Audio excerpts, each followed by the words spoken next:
All right. I'd like to call the Tuesday, September 8th meeting of the Municipal Airport Authority to order. Let's see if they can hear us now. Can you guys hear me? So Jeff Klein, John Strand, can you hear? I can hear. Okay. Okay. Mike Haugen, are you on? I can hear. Mike's on. Okay, thanks, Mike. How about John Cosgriff, are you on? Is John on? Okay. Okay. All right, welcome you guys. Call the meeting to order. Number one, approve the minutes of the regular meeting of the Municipal Airport Authority held August 25th, 2020. Are there any changes or additions? No, Madam Chairman, I make a motion to approve the minutes as they were published. Okay. Second. Okay, it's been moved and seconded to approve the minutes as published. All in favor signify by saying aye. Aye. Aye. Aye. Opposed, same sign. Okay. Number two, approve the airport vouchers totaling $92,414.05. Motion. Okay, Motion. motion on the floor, second. Any discussion or questions or anything you want further information on? Okay, it's been moved and seconded that we approve the airport vouchers totaling $94,414.05. Roll call vote. Hagen?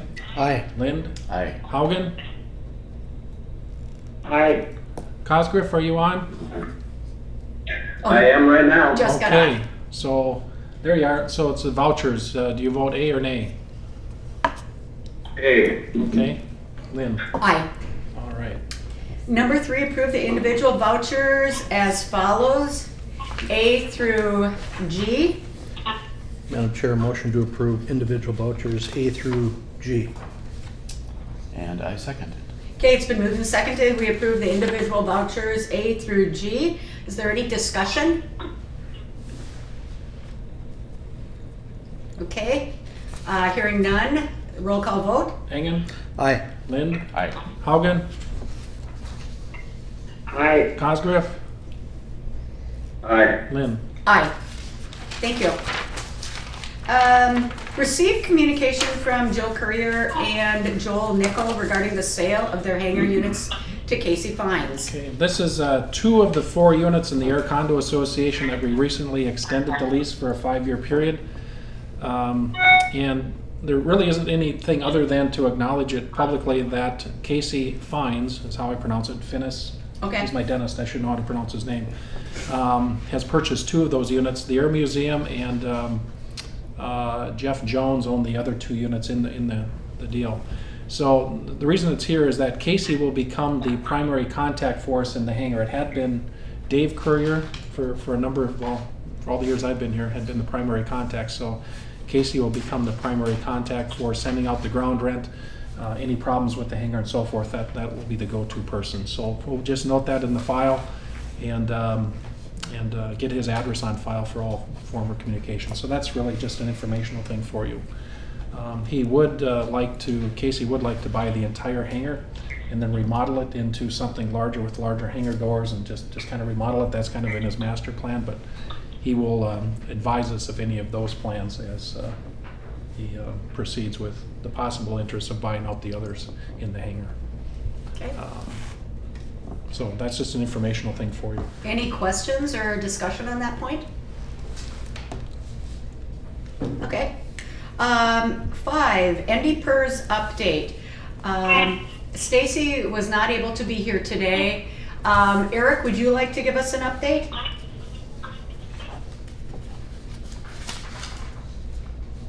See, Eric Johnson is on.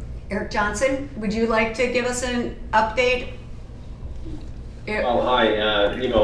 Thanks for the opportunity. I just found out myself. I was going to chat with Stacy before the meeting this morning and found out that a health issue that occurred yesterday. So, I tell you what, I think I feel a little uncomfortable without her present, just commenting about it. I didn't want to just remain mute, but if you don't mind, it could just be continued until the next meeting when Stacy can be present.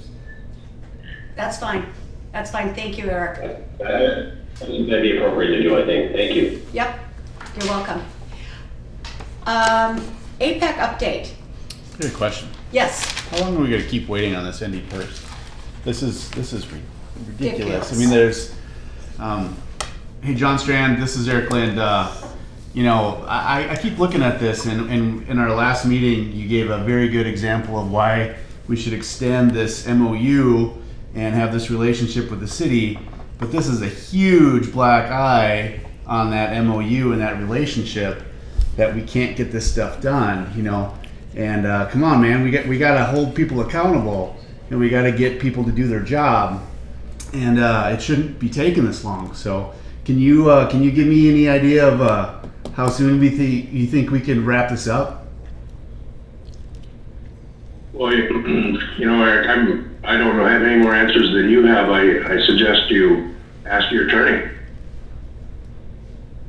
Okay, this is It's been almost a year. this has been almost a year, and this is ridiculous as to what we are waiting for on this and why it's not being done. And I don't think it's Stacy's fault that this isn't happening. So we got to hold some people accountable, Oh, yeah, and we got to get some results on this. You know, we can talk and talk and talk and talk, but results is what we need, and we need to get this done 6 months ago. Madam Yes? Chair, Yes. this is Eric. I won't comment about the meeting again for the same reason I indicated, but just for your general information, we did have a conference call with, and Eric, you're coming in and out, and I am, there's a lot of activity. I'm comfortable. Yeah. Eric, you're kind of cutting in and out. I am aware that you Okay, had, sorry. that's all right, I am aware that you had a phone meeting on September 2nd. So I assume that's what you were just saying.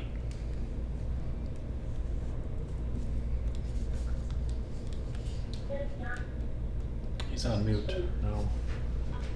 Okay, there you go. Did you hear that? No. That's correct, yeah. Okay. All right, why don't, Thank you, Chair. let's, our next meeting, let's make sure and that you and or Stacy come forward with something that we can move on. Whether Stacy is here, whether you are here, or both are here, I agree with Eric. We just need to get this moving.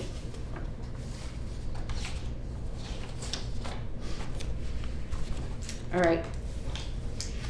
APEC update. As with, we had another meeting again last week, and the good thing is that there were a couple members that Don and Jane Pettinger met with police chief or fire chief, and it was very, very helpful. The meeting we went through these sheets for all the other ARF employees, step by step. We had some interesting discussion, and we did come to some resolution after about 2 hours of where the ranges within the city would be.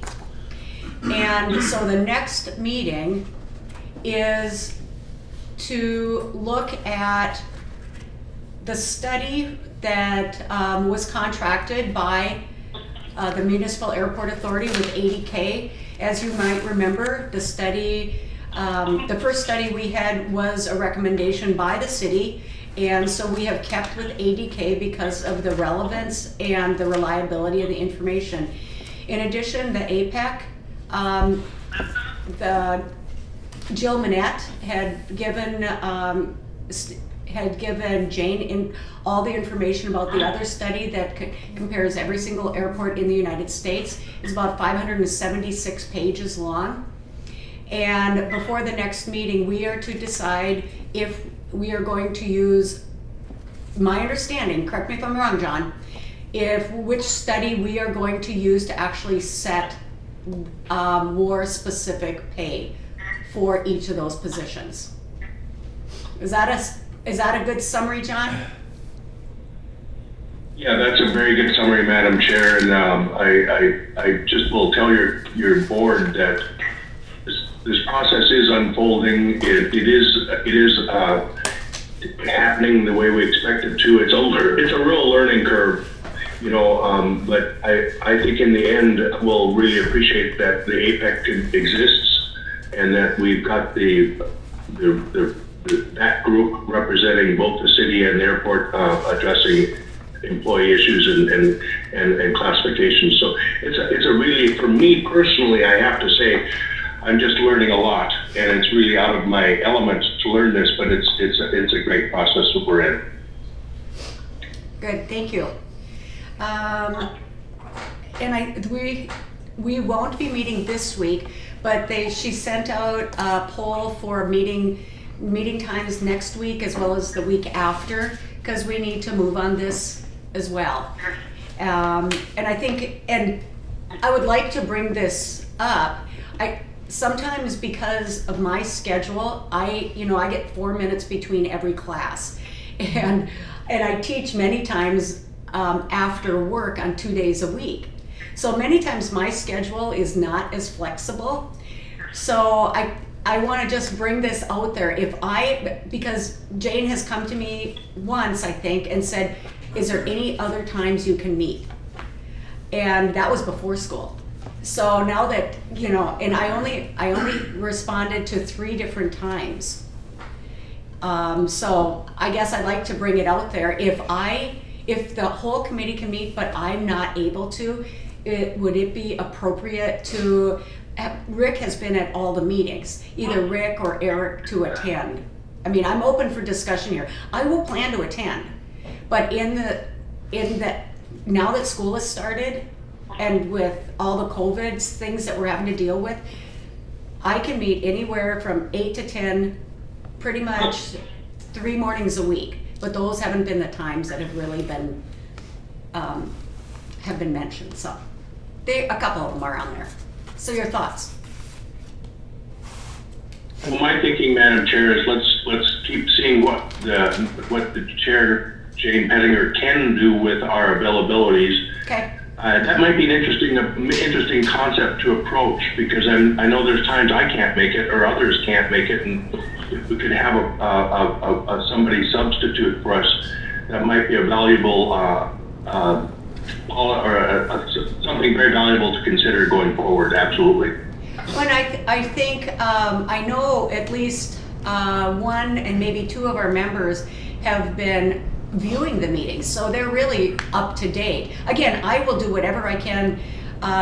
One of the meeting times was 6 to 7:30 in the morning, I think it was, or 5:30 to 7. And I usually am at work earlier than, I wouldn't be able to attend the whole meeting, let's put it that way. So, and I didn't see a lot of people that wanted to meet that time. Anyway, so it was, like I said, the next couple weeks, we will be meeting again. Any other questions or comments? It's a good schedule for a volunteer position. Isn't it? That's great. Yep. And, yep. All right. Let's go back to the agenda. Receive communication from U.S. Customs and Border Protection regarding technology upgrade and associated reimbursement agreement. Okay, so a little background. Terry Stroh knows this well. The Airport Authority constructed a new general aviation facility for Customs and Border Protection up in the North General Aviation Apron. The lease for that was signed in October of 2013. And basically how that works is Customs hands the architect specifications and says, here's exactly what we need. Right down to the phones, the locks, security system, everything is in that. And we paid for everything that's been there since it's opened. One of the things that we haven't been paying for is their phone service. We haven't been paying, and about 1.5 years ago, it came up through the Pembina Port of Entry. So just more history. The Fargo Port of Entry reports to Grand Forks. Grand Forks reports to Roseau. Roseau reports to Pembina, and Pembina reports to Seattle. That's the chain of hierarchy within our customs. But the phone service that they have, an internet service, was put in per the government contract with CenturyLink. I believe it's a T1 line. Does that sound right, Darren? It's an old line. And the customs agents that we have up there, both Mike and Dale, have complained for a long time that it's slow, it's inadequate, dial-up's faster. They've been going through this iteration. Well, it is our responsibility to upgrade the technology. But what's at issue is customs believes that we are supposed to reimburse them, or we are supposed to have been paying the phone bill all of these months. They say like $1,000 a month back to 2013. But what's interesting, and I sent both of these to Stacy, and I wish she was on, we have a lease agreement with Customs, and the contracting agent at that time, Susan Hansen, made it clear that no, Customs takes care of their phone bill. I don't know if Susan's still around. We also have a lease with, under Homeland Security, with the General Services Administration for the TSA in this building. The leases are basically boilerplate government leases that they pick and choose what options that they want in it. There's a clause in both leases that says, and this is in both the TSA and the Customs lease, is that the lessor, the airport authority, will provide the government all services, utilities, and maintenance required for the proper operation of the property, the building, and the premises in accordance with the terms of the lease, including but not limited to all inspections, modifications, repairs, replacements, and improvements required to be made thereto to meet the requirements of the lease. That same exact clause is in the TSA lease, and we don't pay their phone bill. Now, moving forward, both agreements have the same clause on telecommunications. Both leases, the TSA and the GSA lease that we have with the TSA. Does that make sense? The General Services Administration leases for the TSA. That's who we deal with, is the General Services Administration. We deal directly with Customs on their lease. Both leases have the following clause. The government reserves the right to contract its own telecommunications to include voice, data, video, internet, and other emerging technologies, and that services in the space to be leased. The government may contract with one or more parties to have inside wiring or other transmission medium and telecommunications equipment installed pursuant to a cost reimbursement agreement. So what's before you today is the upgrade for approximately $54,000, and then of course the recurring costs, the monthly fees to maintain it through what we believe is Consolidated Communications. We think, we're not sure. So that would be valid there, but it says that they reserve the right to contract their own telecommunications. We're not party to it, but they believe we're supposed to reimburse them for it. The GSA says absolutely not. The government pays their own phone and internet. Well, Customs has a different idea. So at noon today, we have a Zoom with Customs Operations and some other folks to kind of go through this. And then also they're going to want us to sign off on upgrading that technology, which we are responsible for. We believe we can get reimbursed with CARES funds. We don't know, but we'll try. But it's the idea of assuming these ongoing monthly costs for the phone line, which I debate we aren't responsible for. Customs says we are, GSA says we aren't, so. Why did this come up? It came up in an audit of Customs about 1.5 years ago that says, hey, why are we paying our phone line in Fargo? Fargo's supposed to be paying that for us. And I said, here's the language, it doesn't, and it's just been kind of at a standoff. Now, it's frustrating that I believe Customs has been working with CenturyLink to come out and troubleshoot the line to make sure that they're getting what they're paying for in terms of speed, which is probably very slow. I believe that's been done. They've checked their computers and so forth. It just comes down to they need fiber. It should have been upgraded probably some time ago, but that isn't what the government spec'd back when the building was built, even though it was available, I assume. So that's kind of in a nutshell where we're at. I can report back to you after our noon meeting, but I'm going to hold off on agreeing to pay the monthly phone bill because of this language. They're both the same. Yep. And I just wanted to give you an update on that, but we are required to upgrade that equipment, and I'll get more information on that. There are some additional costs. So in the sample memorandum of agreement, of which they will change the headings to Municipal Airport Authority of the City of Fargo throughout the document. That hasn't been done yet. There's a clause in the the fourth paragraph that says the Municipal Airport Authority will be billed the actual cost for the equipment identified in this cost estimate. That says $54,000. And then it says, along with any outstanding reimbursements due from any previously executed agreements. Well, that would be the lease. Mm-hmm. So if they're going to try and claw back to get us to reimburse them for all the phone costs back to 2013, I don't think I won't agree to that. So we'll see where that goes. So that's where we're at with Customs at this point. Any questions or discussion on that? Madam Yes. Chair, I have one question. It brings up a question of the four corners coming into the airport and multiple entities. Do we have the best capability from all the regional providers of data interconnect feeding the airport from all four sides currently? I believe so. Midco and CenturyLink have fiber over on the South GA. Midco is up at the Jet Center. And I don't know, we have what, 2 or 3 providers here in the terminal? Yeah. 2 for sure, maybe 3. The new cargo area, they have, I don't know who FedEx uses or UPS, but that's all being taken care of by them. Mhm. So the lines are in the proximity, they just have to connect and pay to bring their own lines in. Yeah. Good question. Any other discussion or questions? This is Mike. I had one question. Good. Go ahead, Mike. Sean, is this a government accounting office audit that Customs is waiving or saying is the problem is the airport authority? So we have the government accounting office and the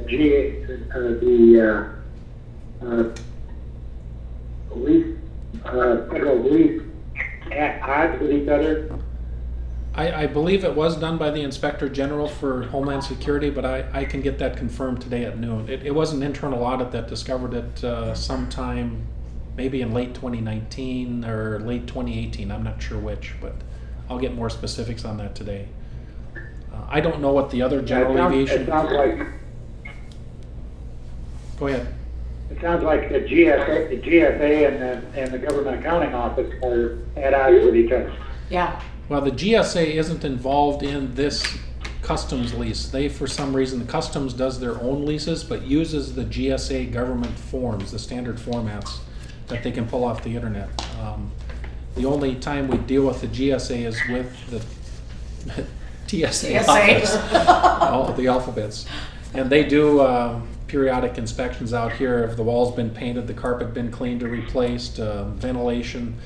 We've worked with them on a COVID plan, so if there's someone in the TSA office that has COVID, what contractor that we have to pay for to come in and clean the space, things at the checkpoints. So we're pretty involved with them, but not so much with the customs people. But we'll chat with them today at noon. You know, what it makes me think of is that maybe this is, there has been other airports, and our airport is following the contract, and maybe there's other airports that they might have different contracts or the same, who knows, and so their internal auditors come in and say, well, this is odd, they should be doing this. And so I'm just thinking that's possibly why.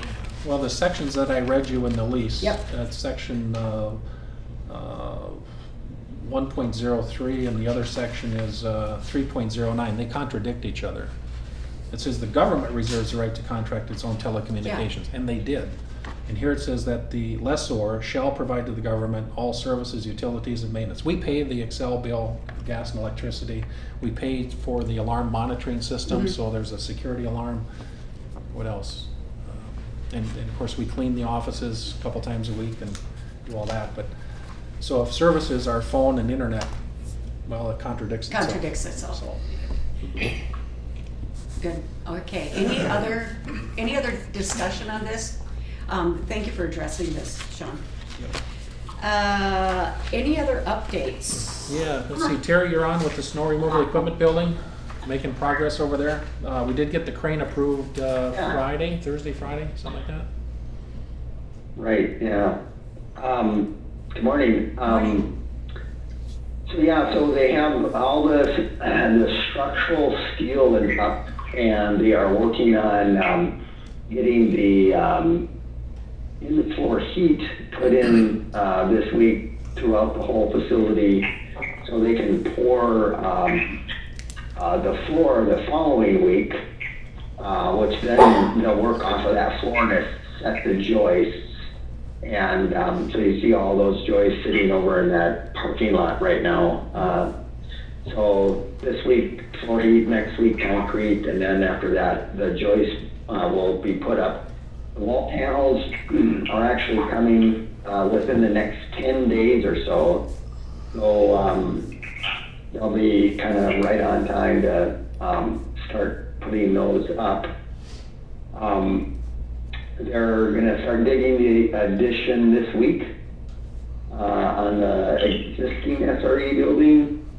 They're doing some grading around the new building, and then they've been doing the patching of the parking lot, and some of that Jeff and his staff have looked at some things and have added some work there to their plate, but they're waiting for some things to get out of the way to do more of that. But I talked to Roger this morning actually, and he says they're probably a couple of weeks behind, just from a couple of the rain events, and then I think steel was delayed a little bit or something, but it's not too bad, and everything, critical in terms of materials coming, so really the wall panels are probably the last thing that needs to come, and so should be able to get it enclosed before the snow flies pretty easily, so. Good. Jeff, cargo apron? Great. Good morning, everyone. Yeah, quick update on the cargo apron. IBI is going to be pouring some of the walls on the glycol vault this week. And then Northern Improvement is anticipating to begin the concrete paving of 31st Street sometime next week. And 31st Street is basically the service road that is on the north side of the project site. From a utility perspective, I would say 80 to 90% of the utilities that Salim Brothers is doing are installed. Last week we ran into one small issue where the outfall for the stormwater pond ran into the force main and water main that run along County Drain 10, and we were able to adjust the profile of that storm sewer to make the existing conditions work, so we didn't have to do basically take the force main and water main out of service so we can bend those pipes around the storm sewer.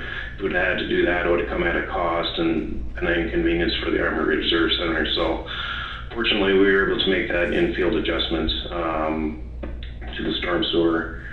I guess other than that, my understanding is that the precast walls for UPS's building will be installed or start to be installed sometime this week. So things are looking great up there. Great. Does anyone have any questions on the project or? Any questions? This is Mike. I just have one comment. I did a tour up there with Darren and for board members or the commissioner. If you want to go look at that project, it's quite massive. It's very eye-opening. You can get a good perspective of how massive it is if you go take a look at it. Great, thank you.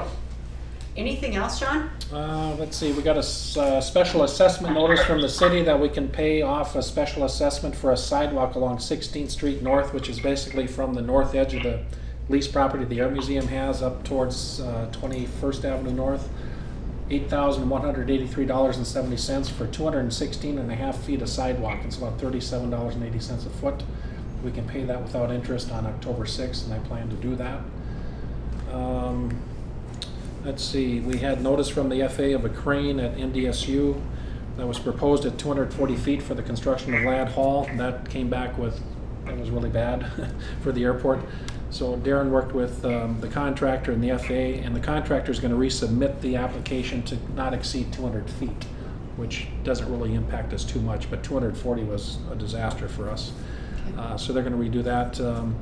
The flood levee and the lift station airspace reviews are all completed by the FA. We got a series of emails, Roger Cluck and I, and then the representative from Ryan Companies that we worked with on the cranes for the site north of the airport. Supposedly Amazon, we'll see. All of their crane applications and stuff we're doing, studies complete for multiple cranes on that site northwest of the airport, where I believe Amazon will be. So all of those were finally cleared after a number of months. Great, That's all I've got. good. Anyone else want to make any comments, suggestions? Hearing none, meeting stands adjourned.